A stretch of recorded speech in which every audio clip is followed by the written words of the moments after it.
अवधूत चिंतन श्री गुरुदेव दत्त. श्री स्वामी समर्थ. नमस्कार मंडळी, तुमचं आपल्या त्रिमूर्ती परिवार या यूट्यूब चॅनलमध्ये खूप खूप मनपूर्वक स्वागत. आज आपण स्त्रीमध्ये जे 5 गुण असतात त्यावर आपण आज चर्चा करणार आहोत. एक स्त्री म्हणजे घरातील ती आई असते, सून असते, ती आत्या असते, बहीण असते, मावशी असते. तिच्यामध्ये खूप काही नाते दडलेली असतात. एक स्त्री आपल्या घराला नंदनवन बनवते आणि तीच स्त्री आपल्या घराला नरकही बनवू शकते. म्हणजे अशी ही स्त्री शक्ती, हिच्यामध्ये खूप काही गुण दडलेले असतात, गुणही असतात आणि अवगुणही असतात. तर अशा या स्त्रीबद्दल आपण आज चर्चा करणार आहोत. व्हिडिओला सुरुवात करूया. बघा, ज्या घरामध्ये स्त्रीचा सन्मान होतो त्या घरामध्ये देवी देवतांचा वास असतो. ज्या घरामध्ये स्त्रीचा सन्मान असतो त्या घरामध्ये लक्ष्मी ही येत असते आणि ज्या घरामध्ये स्त्रीचा सन्मान केला जात नाही त्या घरामधून लक्ष्मी ही म्हणजे काढता पाय घेत असते. त्यामुळे आपल्या घरातील स्त्रीचा आदर करा, सन्मान करा. तर बघा, आता हीच जी काही आपल्या घरामध्ये स्त्री असते, महिला असते, तिच्यामध्ये खूप काही असे गुण दडलेले असतात. तर बघा, तिच्यामधलाच पहिला गुण म्हणजे तिच्यामध्ये जर प्रेम आणि आपुलकी असेल तर ती आपल्या घरामधलं खूप काही म्हणजे मोठं धन आहे. एक आई मुलाला प्रेमाने वाढवते, पत्नी प्रेमाने संसार फुलवते, मुलगी घरात आनंद घेऊन येते, सून 2 कुटुंबांना जोडण्याचे काम करते. यावर आता एक छोटीशी कथा बघूया. एक संतांकडे 2 कुटुंबे आली. पहिले कुटुंब श्रीमंत होते पण सतत भांडणे चालायची आणि दुसरं कुटुंब हे साधे होते पण नेहमी आनंदी राहायचे. संतांनी विचारले, तुमच्या आनंदाचे रहस्य काय? त्या घरातील वृद्ध बाई म्हणाली, आमच्या घरात प्रत्येक जण जिंकण्याचा प्रयत्न करत नाही, प्रत्येक जण नाते जपण्याचा प्रयत्न करतो. हे ऐकून संत हसले आणि म्हणाले, जिथे प्रेम आहे तिथे परमेश्वर स्वतः राहतो. आपणही प्रत्येकाशी प्रेमाने बोललो तर घरातील वातावरण बदलायला वेळ लागणार नाही. आता या आपल्या घरातील स्त्रीचा दुसरा गुण म्हणजे संयम आणि सहनशीलता. आजच्या काळात प्रत्येकाला घाई आहे. बघा, लवकर राग येतो, लवकर त्यांचे मन दुखावले जाते. पण जर आपण संयम ठेवला तर संयमामध्ये खरे सामर्थ्य आहे. यावर एक प्रसंग आठवतो संत जनाबाई यांचा. तर त्यांची संत जनाबाई यांची कठीण परिस्थिती होती. त्यांनी खूप हालापेष्टा सहन केल्या. घरातील काम, संसार आणि विठ्ठलाची भक्ती त्यांनी कधी सोडली नाही. त्यांनी संकटातही तक्रार केली नाही. त्यांच्या संयमामुळे आणि भक्तीमुळे विठ्ठलच त्यांच्या मदतीला धावून आला. अशी भक्त परंपरेतील ही कथा आहे. यातून आपण काय शिकतो तर जीवनात कितीही अडचणी आल्या म्हणून श्रद्धा सोडायची नसते. संयम ठेवणाऱ्याला योग्य वेळ आल्यावर देवही साथ देतो. तर बघा, आता आपल्या कुटुंबातील जी काही स्त्री आहे तिच्यामध्ये हा तिसरा गुण असेल तर ती आपल्या घराला नंदनवन बनवते. देवभक्ती आणि सात्विकता. ज्या घरामध्ये रोज सकाळी दिवा लावला जातो, ज्या घरामध्ये रोज देवाचे नाम घेतले जाते, आरती होते, आपल्या देवघरातील देवी देवतांची रोज पूजा होते, त्या घरामध्ये खरे वैभव आहे. ती स्त्री खरी घरातील आपल्या लक्ष्मी आहे असे समजावे. तर बघा, यामध्ये एक प्रेरणादायी प्रसंग म्हणजे एका गावामध्ये 2 घरे होती. एका घरात भरपूर पैसा होता पण सतत भांडणे होती. दुसऱ्या घरात रोज सकाळी दिवा लावला जायचा, पूजा व्हायची, देवी देवतांची आरती व्हायची आणि सर्वजण एकत्र यायचे. त्या घरात फार पैसा नव्हता पण मन शांती होती. लोक म्हणायचे, या घरात पाऊल टाकलं की मन शांत होतं, घरामध्ये सकारात्मकता वाटते. घरामध्ये शांत वातावरण असल्यामुळे ते घर हे खूप छान असं पावित्र्य त्या घरामध्ये वाटतं. तर बघा, देवभक्ती म्हणजे फक्त देवळात जाणे नाही. देवभक्ती म्हणजे सत्य, प्रामाणिकपणा, दया आणि क्षमा. तर हे गुण ज्या स्त्रीमध्ये आहे ती आपल्या घराला नंदनवन बनवते. तर बघा, आता ज्या घरामधील स्त्री तिच्यामध्ये हा चौथा गुण असेल ती स्त्री खरंच खूपच भाग्यवान आहे.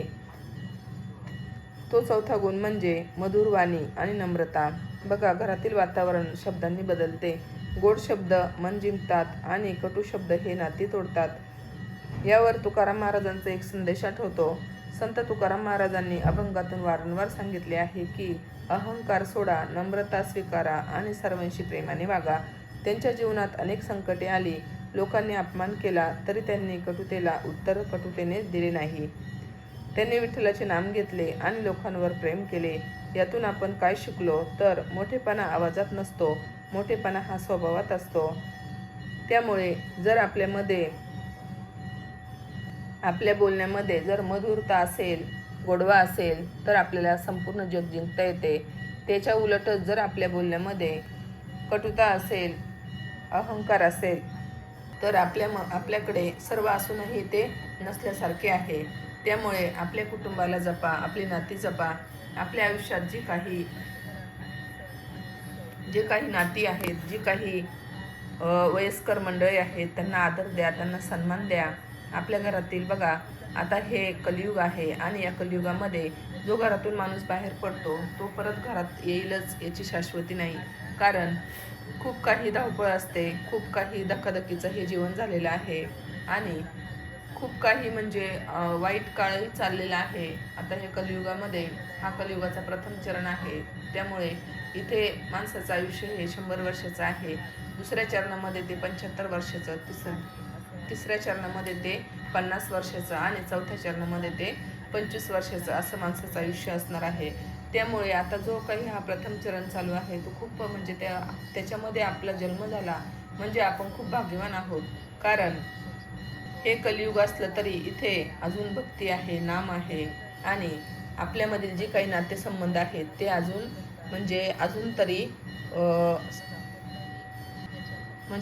तरी सुखरूप आहेत. आता बघा, मी तुम्हाला थोडंसं कलियुगावर बोलते. ज्या वेळेस चौथा चरण येईल कलियुगाचं संपूर्ण आयुष्य हे 4,32,000 वर्षांचं आहे आणि आता काहीतरी 5 ते 6,000 वर्ष झालेली आहेत. म्हणजे अजून किती मोठा कलियुगाचा काळ आहे बघा. ज्या वेळेस चौथा चरण येईल त्यावेळेस माणसांची म्हणजे जी काही उंची असेल ती हरभऱ्याचं झाड प्रत्येकाला माहीत आहे आणि त्या हरभऱ्याच्या झाडाखाली माणसं हे बसणार आहेत. म्हणजे एवढी छोटी हाईट माणसांची असणार आहे. त्यावेळेस घोर कलियुग येणार आहे. म्हणजे अन्नाच्या एका तुकड्यासाठी म्हणजे माणूस माणसाची हत्या करेल, माणूस माणसाचा प्राण घेईल आणि त्यावेळेस खूपच उपासमारी होणार आहे. पाण्याच्या एका थेंबासाठी लोक तरसणार आहेत.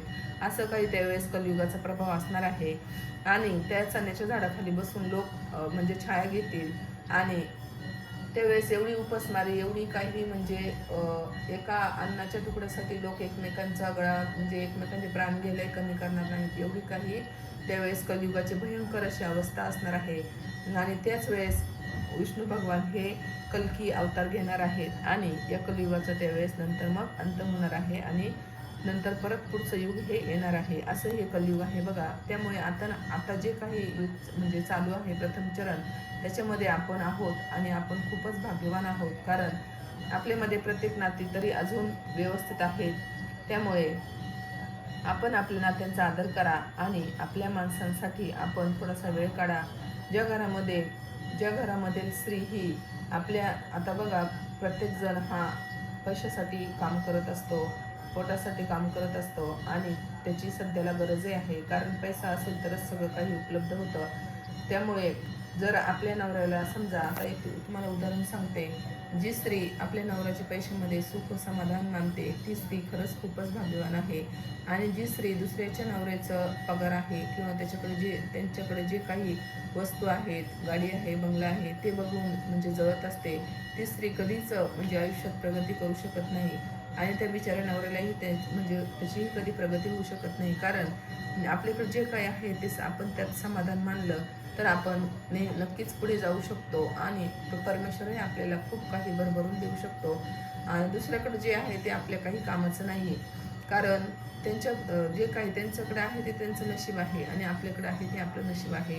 त्यामुळे प्रामाणिकपणा, कष्ट हेच यावर उपाय आहे आणि आपल्याकडे जे काही आहे त्यात समाधान मानणे हाच यावर उपाय आहे. त्यामुळे दुसऱ्याकडे जे काही आहे त्यावर ईर्ष्या करण्यापेक्षा आपल्याकडे जे काही आहे त्यात समाधान मानण्यातच खरा मोठेपणा आहे. आता बघा, पुढचा जो 5वा गुण आहे, ज्या स्त्रीमध्ये कष्ट करण्याची म्हणजे तिची तळमळ असते, कष्ट करण्याची तिची जिद्द असते, सेवा आणि समाधान. अनेक जण आपली तुलना करतात, त्यांच्याकडे खूप मोठे घर आहे. मी आत्ताच सांगितल्याप्रमाणे आपल्याकडे जे काय आहे त्यातच आनंद मानण्यातच खरे समाधान आहे. आता यावर एक गोष्ट सांगू इच्छिते. एक गरीब आईने मुलाला विचारले, आपण गरीब आहोत म्हणून तुला वाईट वाटते का? मुलगा म्हणाला, आई, आपल्याकडे प्रेम आहे, देव आहे आणि तू आहेस, मग आपण गरीब कसे? त्या आईच्या डोळ्यात आनंदाश्रू आले. हीच खरी श्रीमंती आहे. कष्ट करा, प्रामाणिक राहा, समाधानी राहा. देव योग्य वेळी योग्य फळ नक्कीच देतो. संतांच्या जीवनातून एक मोठा संदेश बघा. आपण संत ज्ञानेश्वर महाराज, संत तुकाराम महाराज, संत जनाबाई, संत मुक्ताबाई यांच्या जीवनाकडे पाहिले तर एक गोष्ट लक्षात येते. त्यांनी कधीही संपत्तीचा अभिमान केला नाही किंवा त्यांना कधीही संपत्तीचा हव्यास नव्हता. त्यांनी कधी परिस्थितीला दोष दिला नाही. त्यांनी देवावर विश्वास ठेवला. त्यांनी लोकांना प्रेम दिले, क्षमा केली, सेवा केली आणि म्हणूनच आजही त्यांचे नाव लाखो लोक श्रद्धेने घेतात. तर बघा, आपल्या घरात हाच मार्ग स्वीकारला तर घरात नकारात्मकता कमी होईल आणि आनंद वाढेल. आजपासून सर्वजण आपण एक छोटासा संकल्प करूया. दररोज सकाळी उठल्यावर देवाला नमस्कार करूया. घरात कोणाशीही कटू बोलणार नाही. राग आला तर 2 मिनिटे शांत बसेन. दररोज किमान 5 मिनिटे नामस्मरण करेल. आई वडील आणि ज्येष्ठांचा आदर करेन. मुलांशी प्रेमाने बोलेन. तुलना न करता कृतज्ञतेने जीवन जगण्याचा प्रयत्न करेल. हा छोटासा जो काही संकल्प आहे तो प्रत्येकानेच करावा आणि आपल्या घराचे नंदनवन बनवावे. ज्या घरामध्ये सर्वजण एकत्र प्रेमाने राहतात त्या घरामध्ये देवी देवतांचा वास असतो. तर बघा मंडळी, घराला स्वर्ग बनवण्यासाठी मोठे महाल लागत नाहीत. घरात प्रेम हवे, श्रद्धा हवी, संयम हवा, सेवा हवी आणि देवावर अतूट असा विश्वास हवा. अशी स्त्री ज्या घरामध्ये असते ते घर केवळ राहण्याचे ठिकाण राहत नाही, तर ते देवांचे मंदिर बनते. तर मंडळी, आज या व्हिडिओमध्ये तुम्हाला जी काही माहिती सांगितली असेल ती तुम्ही नक्कीच आपल्या कुटुंबापर्यंत, आपल्या बहिणी, मुलगी, पत्नी आणि आईपर्यंत नक्कीच पोचवा. जर तुम्ही चॅनलवर नवीन असाल तर चॅनलला नक्कीच सबस्क्राईब करा, लाईक करा आणि कमेंटमध्ये श्री स्वामी समर्थ लिहायला विसरू नका. सर्वांना श्री स्वामी समर्थ. अवधूत चिंतन. श्री गुरुदेव दत्त.